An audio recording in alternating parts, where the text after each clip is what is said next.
Could a possible Biden visit help break the Brexit logjam in Northern Ireland? There has been a dizzying Brexit buzz in Northern Ireland this past week. A Prime Minister, two foreign ministers, another top minister and a major opposition leader have all visited the country, raising speculation of a long-awaited attempt to break the last major political logjam.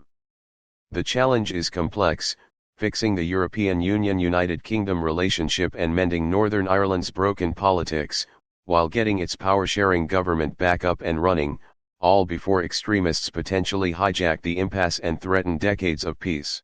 Subscribe our YouTube channel and click our bell icon for new videos. All before extremists potentially hijack the impasse and threaten decades of peace. The Holy Grail would be a solution to revise the Brexit Northern Ireland protocols, the trade controls that effectively put a border down the Irish Sea, that the EU, the UK, and all Northern Ireland's political parties can all agree to. So far compromise is elusive, a path to resolution as clear as the Irish mist, over a peat bog. Nevertheless, the renewed push is fueling speculation that US President Joe Biden may visit Northern Ireland if a deal can be reached by the 25th anniversary of the Good Friday Agreement that ended 3 decades of bloodshed. Biden's interest is many-fold. The US helped broker the original deal, he has strong Irish roots and has made clear the UK's handling of Northern Ireland and Brexit damages prospects of a quick US-UK trade deal. Late last year, he appointed a special envoy to Northern Ireland, Joe Kennedy III, to help the economy and build on the long-standing US commitment to supporting peace. A Biden visit could be a boon for Northern Irish business, says Stephen Kelly, CEO of industry umbrella group Manufacturing NI, given his own personal investment in Ireland and the northern part of the island in particular, that would be incredibly powerful. Kelly says he feels positive about the new political momentum and is hoping for the best, with the eyes of the world on us. From that kind of April time onwards, we've really got to capture that opportunity. This coming week the UK's top diplomat, Foreign Secretary James Cleverly, is due to visit Washington. He has been at the vanguard of this week's Brexit bridge building, undoubtedly with an eye on the economic prize of repairing relations. Last Monday, Cleverly met the European Commission's Brexit point person Maros Sefcovic, offering the bloc a previously withheld concession, access to some UK customs data that could begin to ease post-Brexit tensions over the Northern Ireland protocols that control trade between mainland UK and Northern Ireland. Cleverly is the third foreign secretary since the UK officially exited the EU 3 years ago, itself an indication of the scale of the Brexit muddle left by his predecessors. Hard-won peace deal. Most economists say Brexit has cost the UK dearly, so fixing the protocols has become a priority for the whole of the UK, not just Northern Ireland, and it's Cleverly's turn to take a shot at fixing it. Time is running out to do it before the April 10th anniversary of the Good Friday Agreement, but maybe that's all part of a bigger gambit, be it by Cleverly, Biden or someone else.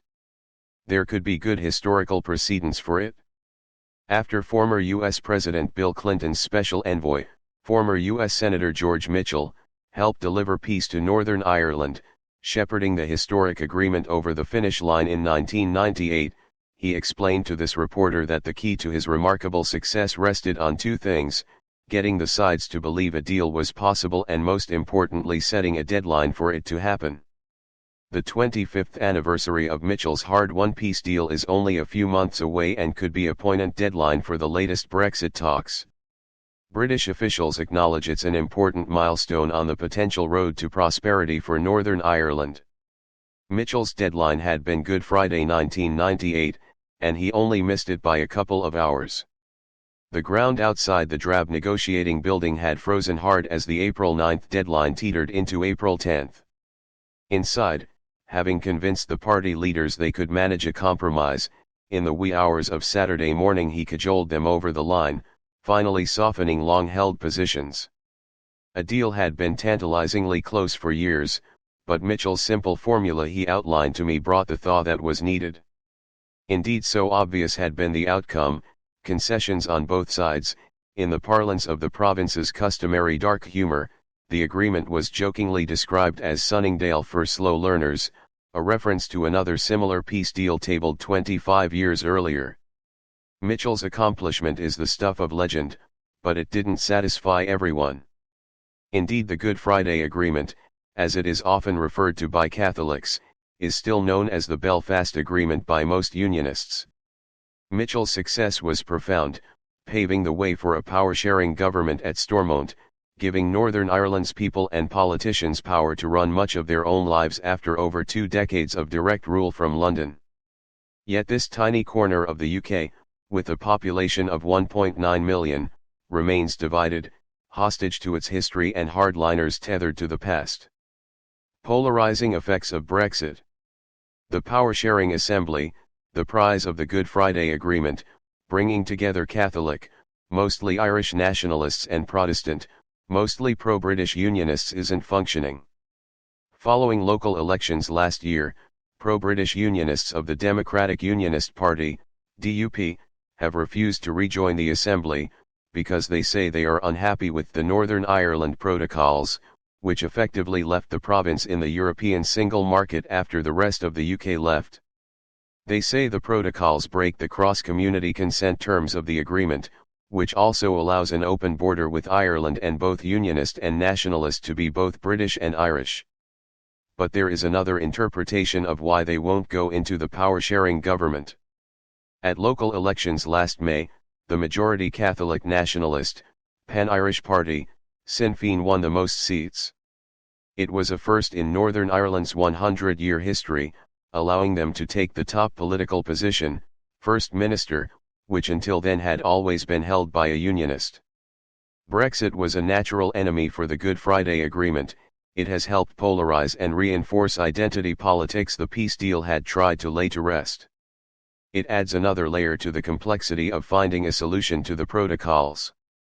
The majority, including most nationalists and some Unionists in Northern Ireland, rejected Brexit in the 2016 vote, with 56% voting against. Hardline Unionists were for it. Their calculation, disconnecting from the EU would lessen the chance of a united Ireland, a possibility that is slowly becoming much more likely. Cross-community consensus didn't come into Brexit calculations, as a majority of those who voted across the UK, 52% were in favour. The entire UK moved as a whole, but when then Prime Minister Boris Johnson agreed final terms with the EU, he did so at the expense of that whole, and of Unionist wishes not to have customs checks across the Irish Sea.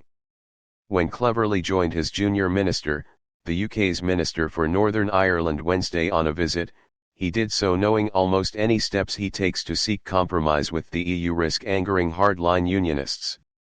Geoffrey Donaldson, the leader of the DUP, laid out his position before Cleverly's arrival: replace the protocol by arrangements that restore Northern Ireland's place in the UK internal market and our constitutional position is respected. Only when the protocol is fixed to his party's satisfaction, he says, will they allow the power-sharing government to resume. Mood for agreement. Cleverly's delicate mission was unexpectedly thrown off kilter when he refused to meet Sinn Féin's President Mary Lou MacDonald. A chain reaction followed and all the other nationalist politicians refused to meet him. However, he did meet business people and Unionist lawmakers, where his tone was cautious, telling them, there are still genuine differences over Brexit and they can't just be wished away. Donaldson acknowledged Cleverly's progress with the European Commission's Sefcovic but said, the EU is going to have to give more ground. And his takeaway from his talks with Cleverly: I don't think we are anywhere close to a deal. Hard on Cleverly's heels was Ireland's Taoiseach, or Prime Minister, Leo Varadkar, his Foreign Minister and former Prime Minister Michael Martin, as well as the leader of the UK's opposition Labour Party, Keir Starmer, who all visited Belfast for talks. That they've all come signals the mood for moving forward is gathering pace.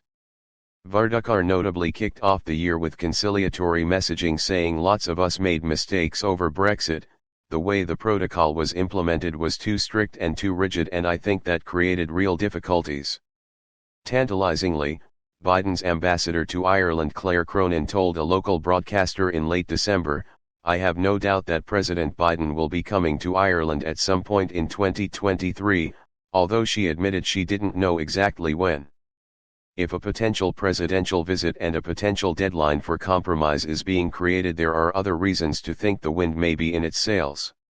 As a British official framed it this week, post-Brexit tempers have cooled. The focus is now on hard facts, specifically a global economic downturn in which the UK is not shaping up as strongly as its EU neighbours. There are signs that this may be translating into pressure on the DUP. The UK government is considering legislation that could start construction of new customs facilities at ports handling goods from mainland Britain, and run roughshod over the DUP's efforts to stymie protocol enforcement. Cleverly himself seemed to hint that getting a deal with the EU ultimately outweighs DUP objections. Having the parties coming back to Stormont and getting resolution on the Northern Ireland protocols are not necessarily interlinked, he said. A day before travelling to Washington on Tuesday, Cleverly has another meeting with Šefčovič. If they make more progress, talks will enter what's termed the tunnel, meaning effective radio silence on negotiations. Undoubtedly, President Biden will be paying attention when Cleverly arrives. There is no sign he's booked his trip to Ireland just yet though. Potential presidential visit and a potential deadline for compromise is being created. There are other reasons to think the wind may be in its sails. As a British official framed it this week, post-Brexit tempers have cooled. The focus is now on hard facts, specifically a global economic downturn in which the UK is not shaping up as strongly as its EU neighbours. There are signs that this may be translating into pressure on the DUP. The UK government is considering legislation that could start construction of new customs facilities at ports handling goods from mainland Britain, and run roughshod over the DUP's efforts to stymie protocol enforcement. Cleverly himself seemed to hint that getting a deal with the EU ultimately outweighs DUP objections. Having the parties coming back to Stormont and getting resolution on the Northern Ireland protocols are not necessarily interlinked, he said. A day before travelling to Washington on Tuesday, Cleverly has another meeting with Šefčovič. If they make more progress, talks will enter what's termed the tunnel, meaning effective radio silence on negotiations.